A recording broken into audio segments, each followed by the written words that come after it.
सत्संग से सोधी आवे, नहीं जीव 84 में जावे। सत्संग से सोधी आवे, नहीं जीव 84 में जावे। अब मेटो द्वेष और राग, हो राग या उम्र बतेरी जाली।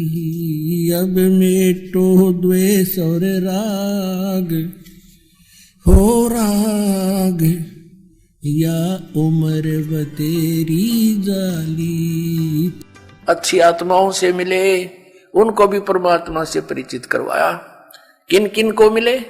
अब वेद में थोड़ा सा और हिंट देते हैं आपको कि वो परमात्मा अन्य रूप में भी, जैसे साधु रूप बनाया और कहीं भी प्रकट हो गए, किसी पुण्यात्मा को मिले, उनको सत्य से परिचित कराया और फिर उस महापुरुष ने फिर परमात्मा के गुण उस परमात्मा द्वारा दिए गए ज्ञान के अनुसार सब जगह गाए।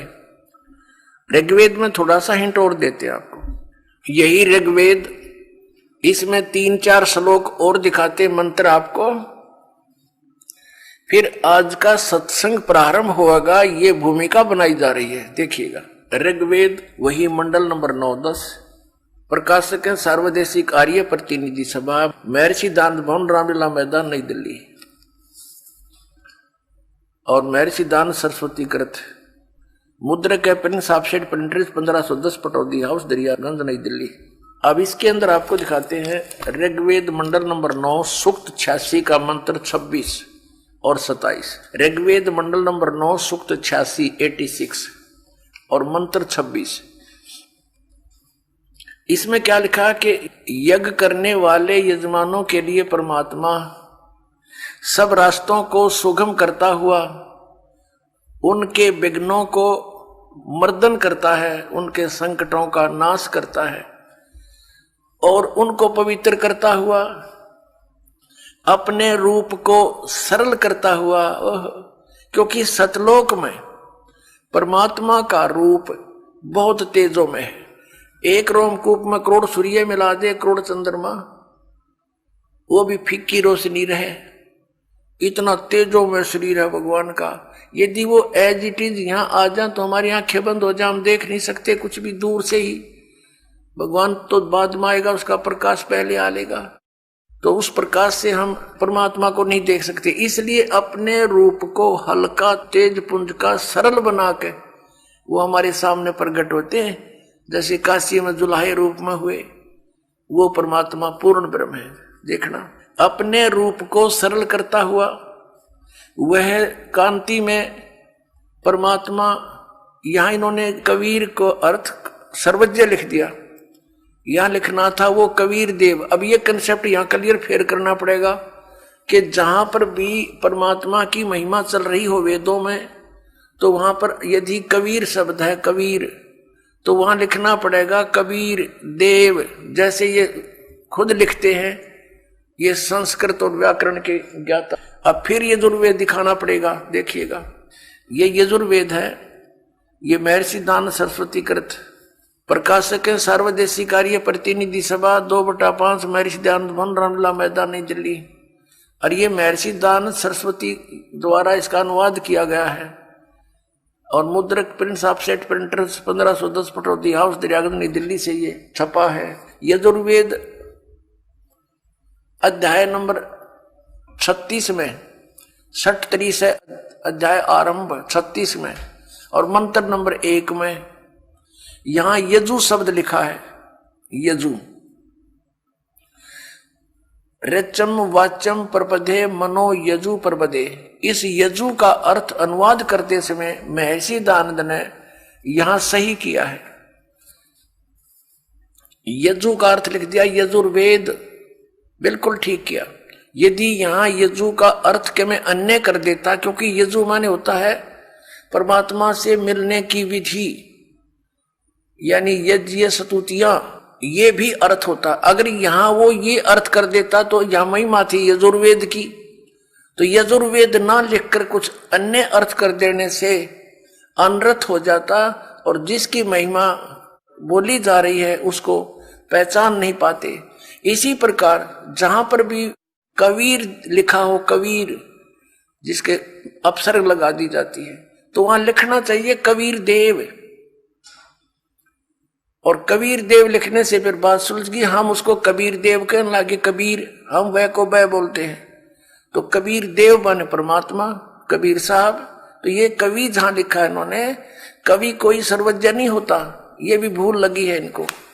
कवि का अर्थ सर्वज्ञ नहीं हो सकता। कवि का अर्थ काव्यकार तो हो सकता है, अगर वो भी प्रकरणवश कोई प्रकरण चल रहा हो या महिमा भगवान की चल रही है।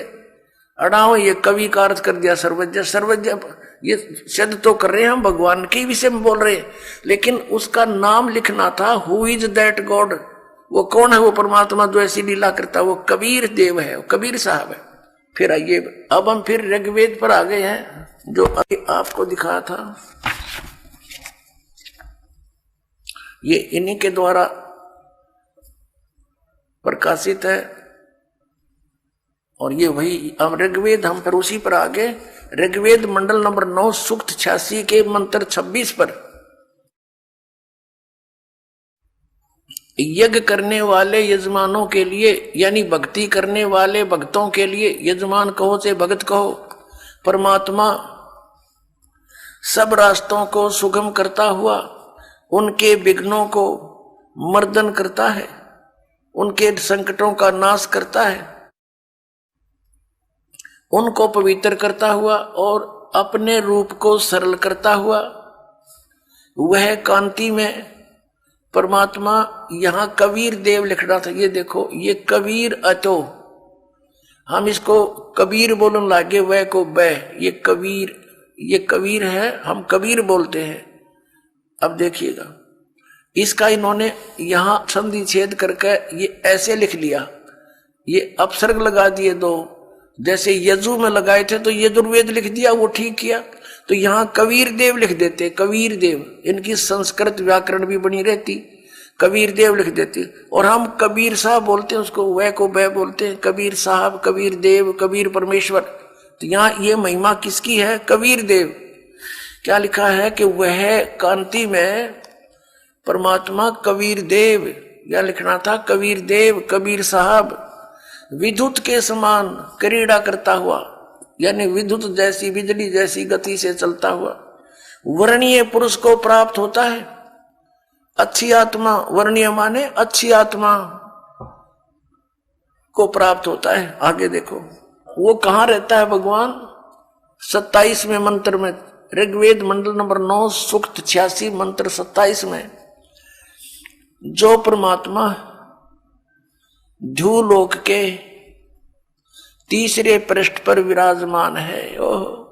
ध्युलोक माने उस तेजो में लोक के, सतलोक के तीसरे पृष्ठ पर विराजमान है। सतलोक के तीसरे पृष्ठ पर, तीसरे स्थान पर, यानी उसमें भी विभाजित है। टॉप मोस्ट प्लेस पर स्वयं परमात्मा विद्यमान है और नीचे अन्य सृष्टि है, सभी इसी प्रकार सृष्टि है जैसे यहां पर है।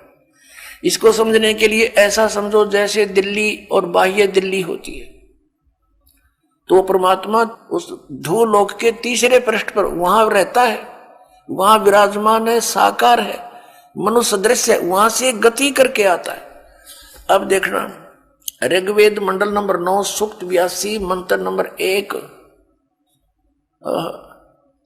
जो सर्व उत्पादक प्रभु, सबकी उत्पत्ति करने वाला परमेश्वर, प्रकाशमान सद्गुणों की वृष्टि करने वाला, पापों का नाश करने वाला, हरण करने वाला है, वह राजेव, राजा के समान। ये देखना, ये है 269 पृष्ठ पे। अब हम पढ़ेंगे 270 पृष्ठ पे। राजा के समान दर्शनीय है, राजा के समान देखने योग्य है, साकार है, मनुष्य दृश्य है। ये वेद गवाही दे रहे हैं इन्हीं के कर कमलों से, जो भगवान को निराकार निराकार करके और दुनिया को बरगलाया करते थे। आज उन्हीं के कर कमलों से, उन पवित्र सदग्रंथों में परमात्मा ने दया करके ये ठीक अनुवाद करा दिया ना। ये अड़ंगा भी कर सकते थे, क्योंकि अन्य सब जगह उल्टा लिख रखा भगवान निराकार है, अब परमात्मा राजा के समान दर्शनीय है, देखने जोगा वह पृथ्वी आदि लोक लोकांतरों के चारों ओर शब्दायमान हो रहा है। वह वर्णीय पुरुष को, अच्छी आत्मा को, जो दृढ़ भक्त है उसको पवित्र करता हुआ प्राप्त होता है।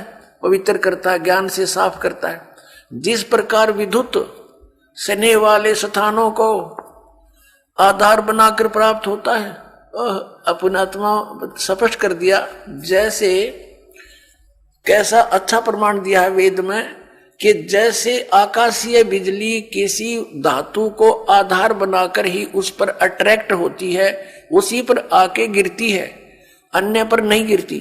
तो ऐसे ही परमात्मा उन्हीं पुण्यात्माओं को मिलता है जिनसे वो आकर्षित होता है, जो दृढ़ भक्त होते हैं, जो उनकी बातों को श्रोधार्य करके फिर दृढ़ता के साथ अन्य पुण्यात्माओं को सुनाते हैं। पहले कांस्य धातु के बेले थाली हुआ करते, और जब वर्षा के सीजन में हमारी दादी जी कहती थी हमारी माताओं से कि बाहर आंगन में कांसी की थाली रखी है, बेला रखा है, इसको अंदर रख दो, नहीं तो बिजली गिर जाती है कांसी धातु पर।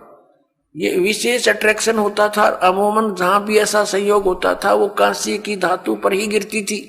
कहने का भाव ये है कि वेद ने ये प्रमाणित किया है, एक एग्जाम्पल दिया है कि वो परमात्मा उन पुण्यात्माओं पर ऐसे अट्रैक्ट होता है, उन्हीं को ही मिलेगा वो जो दृढ़ भक्त होते हैं। जैसे आकाशीय बिजली, आकाशीय विद्युत अपने उस धातु पर ही गिरती है, उसको आधार बनाकर ही नीचे आती है। आगे देखो वो क्या करता है फिर आकर के। ऋग्वेद मंडल नंबर 9 सूक्त 82 मंत्र 1 पढ़ लिया। अब दूसरे में क्या लिखा है कि हे परमात्मन, उपदेश करने की इच्छा से आप, ज्ञान देने के उद्देश्य से आप महापुरुषों को प्राप्त होते हो, अच्छी आत्माओं को मिलते हो, और आप अत्यंत गतिशील पदार्थ के समान यानी बिजली की जैसी गति से हमारे आध्यात्मिक यज्ञ को प्राप्त होते हो। आप यह लिखना था आप कबीर देव हैं, सर्वज्ञ लिख दिया। आप कबीर देव हैं, कबीर साहब हैं। हम कबीर साहब बोल रहे उन्हें कबीर देव। अब शुद्ध स्वरूप हैं, हमारे पापों को दूर करके हे परमात्मा, हे अमर परमात्मा, हमको सुख दे। अपने आत्माओं पवित्र वेदों को पूरा विश्व मानता है कि ये परमात्मा के यथार्थ ज्ञान से युक्त है। और परमेश्वर ने कहा है 600 वर्ष पहले कि वेद मेरा भेद है, मैं ना मिलूं वेदन के माही, और जौन वेद से मैं मिलूं वो वेद जानते नहीं। जौन वेद से मैं मिलूं वो वेद जानते नहीं। कबीर परमेश्वर ने कहा था कि धर्मदास, हे प्यारी आत्मा, ये चारों वेद मेरा ही गुणगान कर रही है, पर इसको ये समझ नहीं पा रहे।